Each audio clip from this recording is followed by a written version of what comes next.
ድምጻዊት ቬሮኒካ አዳነ በዘጠነኛው የአፍሪካ አፍሪማ ሽልማት በናይጄሪያ ሎጎስ ዳግም ታሪክ ሰራች።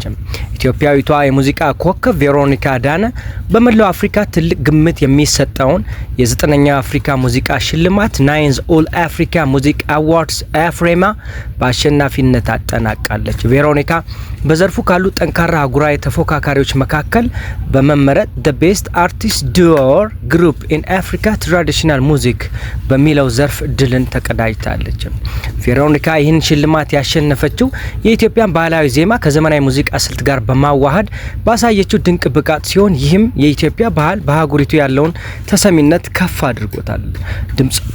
ድምጻዊቷ ባስተላለፈችው ስሜት ቀስቃሽ መልእክት ስለ መድኃኔዓለም እንኳን ደስ አለን በማለት ፈጣሪዋን ያመሰገነች ሲሆን ድሉን ለመላው ኢትዮጵያውያን በስጦታ አበርክታለች። ይህ ድል ቬሮኒካ በተከታታይ ዓመታት በአፍሪማ መድረክ ስሟ እንዲታወስ ከማድረጉም በላይ የሀገራችንን የጥበብ ስራዎች በዓለም አቀፍ ደረጃ ለማስተዋወቅ ትልቅ ድልድይ ይሆናል። የአፍሪማ ሽልማት በመላው አፍሪካ የሚገኙ ሙዚቃ ባለሙያዎችን ስራ ለማበረታታትና እውቅና ለመስጠት የሚዘጋጅ ታላቅ አህጉራዊ መድረክ ነው።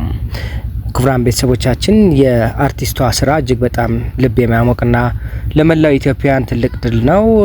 ይሄን የመረጃ እስከመጨረሻ ተከታተላችሁ ክቡራን ቤተሰቦቻችን ላይክ፣ ሼር፣ ኮሜንት በማድረግ ለሌሎችም እንድታዳርሱላቸው ለማሰብ እንወዳለን። መልካም